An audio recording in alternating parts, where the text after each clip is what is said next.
뷰티풀 굿모닝 시간입니다. 다우투자증권 영업부 이성웅 차장 함께합니다. 안녕하세요. 네, 안녕하십니까. 시간의 특징주부터 만나보도록 하겠습니다.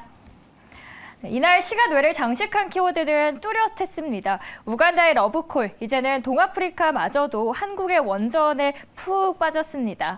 한수원이 2,000메가와트 규모의 원전을 우간다와의 협력하기로 모색하고 있다는 소식에 원전주들이 일제히 상승했습니다. 우리 정부가 가나에 이어서 우간다까지 협력을 타진하면서 원전 수출 영토가 아프리카 대륙까지 뻗어나간다는 평가가 나오는데요. 이날 시간 외에서 가장 많이 상승한 원전 관련주는 한신기계, 에너토크였습니다. 반짝반짝 캐치 티니핑은 중국의 OTT 플랫폼에서 공개 이후에 누적 조회수가 무려 1억 이상을 돌파했다는 소식에 상승하더니 계속해서 시장에 관심을 받고 있습니다. 장 마감 후 움직이기 시작했고요. SAMG 엔터는 4.35% 시간 외에서 움직였습니다. 시간의 종목에서 저희는 어떤 기업을 바라보면 좋을까요? 우선 다 이제 모멘텀이 있긴 하지만은 아직까지는 실적과 직접적으로 연결되는 부분을 좀 지켜봐야 되는 것 맞다고 생각이 되고 있는데, 저는 여기서 이제 우린 PTS를 한번 좀 관심 있게 봐야 되지 않을까라고 좀 생각되고요. 어제 삼성 쪽에서 이제 로봇 출시 이슈가 어제 좀 얘기 좀 나와주고 있죠. 근데 그 전에 이제 우린 PTS가 어떤 이제 로봇 쪽에서의 관련 매출 비중은 높진 않습니다. 어떻게 보면은 이 산업 장비와 뭐 특히 농기계 또 방산 이쪽에서의 비중이 많이 큰 기업이라고 좀 볼 수 있겠는데, 그 전에 삼성중공업과 국제화재 공동 개발로 이제 로봇 사업에 대한 부분에 있어서 이 구동 감속기에 대한 부분을 개발 완료했던 부분이 있었기 때문에 이제 가끔 이제 로봇에 대한 정부 정책이나 어떤 이슈가 나왔을 때 이 관련주로서 좀 부각이 많이 되고 있다라고 생각이 되고 있고요.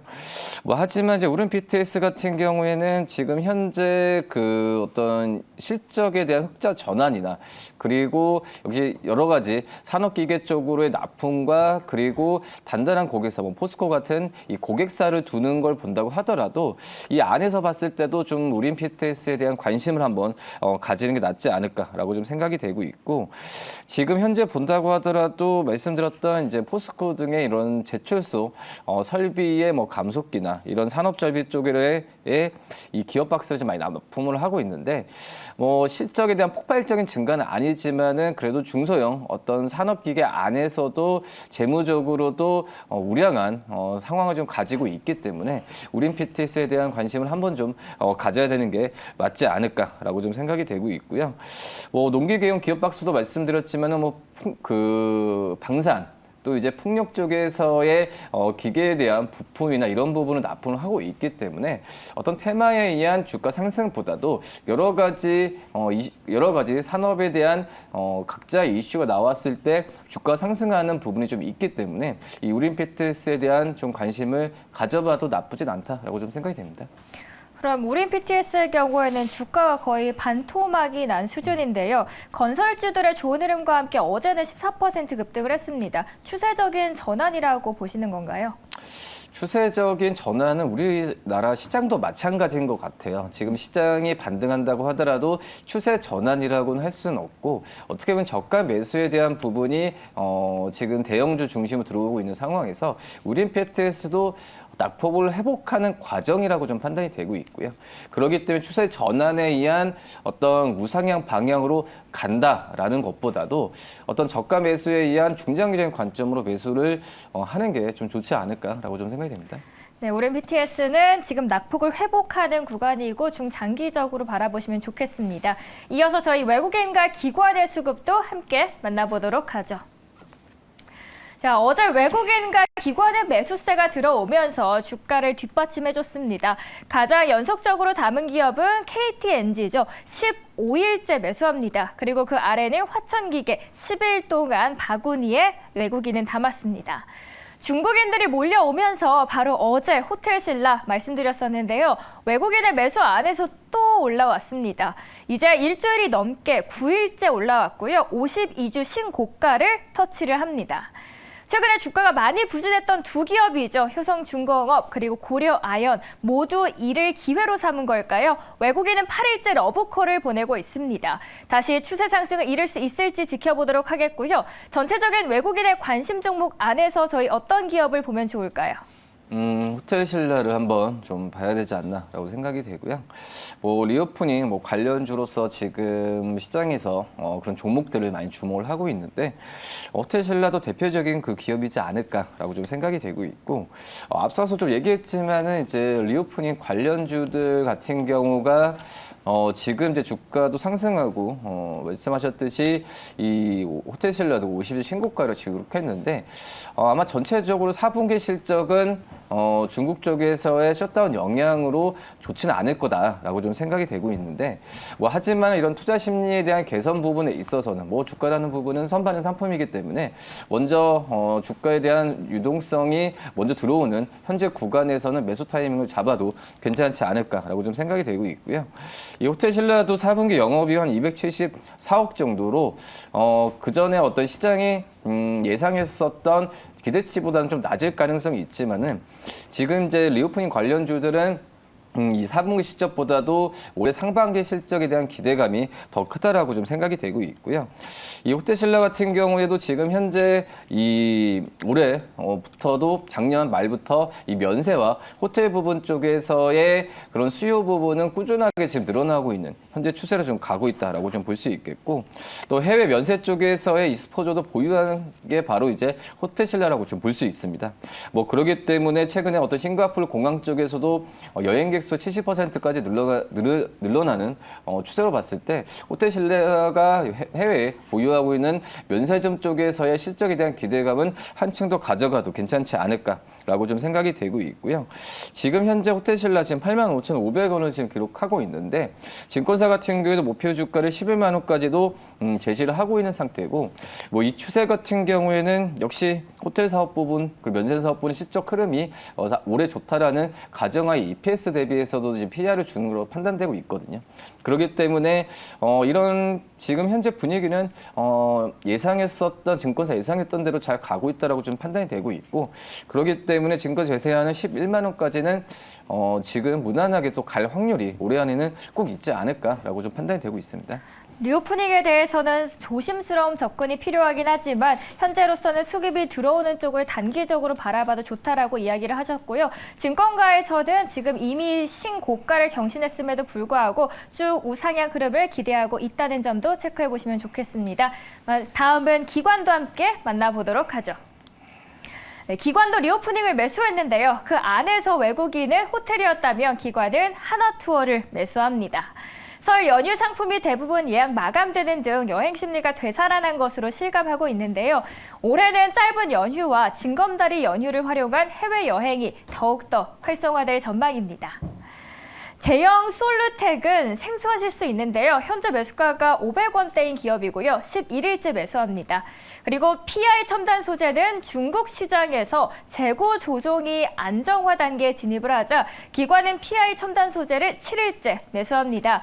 지난해 말 하락세를 거듭하던 현대제철 등 철강주 주가가 최근 한 주간 급등을 했었는데요. 글로벌 철강 가격이 상승하면서 업황 개선 기대감이 피어오르는 영향입니다. 하지만 증권가에서는 철강 수요가 같이 회복세를 보여야 주가가 계속 상승할 수 있을 것이라는 관점도 함께 참고해 보시면 좋겠습니다. 기관의 수급이 들어온 종목 중에서 눈여겨볼 만한 종목 있을까요? PI 첨단 소재를 좀 한번 좀 봐야 될 텐데요. 뭐 PI 첨단 소재도 지금 이제 주가가 저 바닥에서 좀 매수세가 들어오고 있고, 뭐 지난주도 그렇고 어제도 그렇고, 뭐 지금 현재 주가에 대한 거래량이 예전보다도 높게 형성이 되고 있습니다. 그렇기 때문에 어떤 저가 매수에 대한 부분 한번 생각해봐도 괜찮은 게 이 PI 첨단 소재다라고 말씀드릴 수 있겠고요. PI 첨단 소재 같은 경우 PI 필름 쪽에서는 이 점유율이 지금 1등이죠. 글로벌 점유율도 거의 30% 넘기 때문에 지금 현재 PI 첨단 소재가 이 PI 필름 같은 경우 일반적인 플라스틱 필름보다는 열 전도율이나 이런 우수성이 높기 때문에 여러 산업에서 많이 쓰이고 있는 그런 상황인데요. 뭐 특히 FPC용이나 이제 방열 시트 또 이제 이 첨단 산업용 쪽에서의 이 수요 부분은 계속 늘어날 가능성이 있다라고 좀 생각이 되고 있고 지금 현재는 2차 전지 쪽에서 쓰고 있기 때문에 이 PI 첨단 소재가 이 과거에 이 2차 전지, 그러니까 전기차에 대한 관련주로서 많이 부각이 됐었던 상태다라고 말씀드릴 수 있겠고요. 최근에 원자재 가격에 대한 상승 그리고 이 글로벌 스마트폰에 대한 수요가 부진하면서 주가가 거의 이제 뭐 하방이라기보다도 주가가 낙폭이 크다는 것보다도 주가에 대한 어떤 상승 여력이 좀 제한적으로 가는 구조가 있는데 이제는 올해 같은 경우가 영업이익은 작년 대비해서도 한 25% 이상 늘어난 660억 이상은 나올 것으로 좀 판단이 좀 되고 있습니다. 뭐 전체적으로 본다고 하더라도 이 공급 측면에서 봤을 때는 코로나 시대 때 IT 쪽에서의 이 수요는 확대됐던 부분이 좀 있었다라고 좀 생각이 되고 있고 가장 서두에 말씀드렸던 이 원자재 가격의 상승에 대한 부분이 이 PI 첨단 소재의 어떤 재무적인 불안을 좀 야기했었는데 이런 부분 같은 경우는 원자재 가격이나 여러 가지 부분에 있어서 좀 안정화되는 과정으로 좀 가고 있지 않나라고 생각이 되고 있고요. 이 투자 심리가 많이 좋아진다고 한다면은 이 어제의 이 거래량과 함께 주가 반등했던 부분을 매수 기회로 삼아도 괜찮지 않을까라고 생각이 되고 지금 현재 증권사도 이 PI 첨단 소재 목표 주가 44,000원까지 최근에 가장 제시했던 상황이라고 좀 볼 수 있겠고요. 이 15배를 PER을 15배를 주고 44,000원 제시하는데 그렇게 높은 목표 주가의 가격은 아니라고 생각이 됩니다. 그렇기 때문에 지금 현재 32,200원에서는 충분히 매수 관점으로 PI 첨단 소재도 관심 있게 뭐 수급적인 측면도 그렇고 괜찮지 않을까 이렇게 판단됩니다. 원자재 값이 안정화를 되찾아 가면서 투자 심리를 개선하고 있고요. 그 안에서 PI 첨단 소재를 바라봤습니다. 마지막으로 저희 사모펀드도 함께 보도록 하겠습니다. 네, 최근 시가총액 상위 종목에서는 반도체와 이 네카오, 즉 네이버와 카카오를 불리는 인터넷 업종이 뚜렷한 상승세를 시현하며 상승 랠리를 펼치고 있습니다. 사모펀드 또한 같은 흐름을 타고 있죠. 카카오 그룹주에 빨간불이 들어온 이유는 성장주에 대한 투자 심리가 개선된 영향입니다. 특히 톡비즈와 카카오 엔터테인먼트의 콘텐츠가 올해 카카오의 실적 동력을 작용할 것으로 보입니다. 그 아래도 보실까요? 악몽의 해를 보냈던 SK하이닉스, 삼성전자, 이제 꿈의 해로 돌아오나요? 연일 강세 보여주면서 시장의 시작을 주도합니다. SK하이닉스는 마이크론의 투자 축소 효과가 나타나는 시점과 맞물리면서 3분기부터 실적 개선이 전망되고요. 추가적인 투자 규모 축소 발표 또한 기대가 되고 있습니다. 전체적인 사모펀드 살펴봤는데요. 어떤 기업을 눈여겨보면 좋을까요? LG에너솔루션 한번 좀 짚고 넘어가야 되지 않을까라고 생각이 되고 있고 LG에너솔루션뿐만 아니라 이제 그 전기차 배터리 관련주들이 굉장히 좀 좋진 않았었죠. 뭐 전기차에 대한 수요 둔화 그리고 테슬라에 대한 가동률 하락 여러 가지가 좀 있었던 상태인데 하지만 이제 LG에너솔루션 같은 경우에도 지금 현재 주가에 대한 부분 좀 과도하게 낙폭이 좀 됐던 경향은 좀 있지 않나라고 생각이 되고 있고요. 글로벌적으로 봤을 때도 탄소 중립 정책은 계속될 테고 또 이제 북미 쪽에서의 이 전기차 시장에 대한 구조적인 변화는 없다라고 좀 판단되고 있습니다. 그렇기 때문에 이 LG에너솔루션의 어떤 뷰나 그 전에 몇 년 동안의 이 시장에서의 예측했던 부분은 크게 바뀐 건 없다고 생각이 되고 있고요. 그렇기 때문에 11월 초부터 주가가 좀 가파르게 하락했던 부분인데 역시 LG솔루션도 이 저가 매수 관점에서는 매수 타이밍을 잡아도 괜찮지 않을까라고 좀 생각이 되고 있고 지금 현재 작년부터 이 얼티엠셀 공장에 대한 가동 부분이 그 시작이 되면서 이 실적에 대한 가시화 부분 같은 경우가 올해는 분명히 이루어지지 않을까라고 좀 생각이 되고 있고요. 이 4분기 실적 우려감이 주가에 좀 있었는데 하지만 임직원 성과급 같은 여러 가지 일회성 비용도 있는 상태에서 너무 이제 우려감을 가지는 것보다도 올해 실적을 보면서 접근하는 전략이 굉장히 좀 중요하지 않나라고 좀 판단됩니다. 자, 한 가지만 더 여쭤보고 싶은데요. 어제 단독 기사로 나오긴 했지만 미국 포드가 LG엔솔에 손을 내밀었다라는 소식이 있었거든요. 그렇다면 오늘장 시장에 영향이 긍정적으로 좀 해석을 할 수 있을까요? 저는 괜찮다라고 좀 생각이 되고 있고요. 어제의 그런 거래량과 매수 그 양봉을 오늘도 이어간다고 한다면은 어제보다도 오늘 오히려 좀 주가에 대한 그 LG엔솔루션의 매수 관점을 한 번 더 타이밍을 더 잡아도 괜찮지 않을까라고 좀 생각이 좀 되고 있습니다. 네, LG엔솔 그리고 2차 전지 전반적인 상황까지 함께 짚어봤습니다. 지금까지 다올투자증권 영업부 이성웅 차장 함께했습니다. 감사합니다.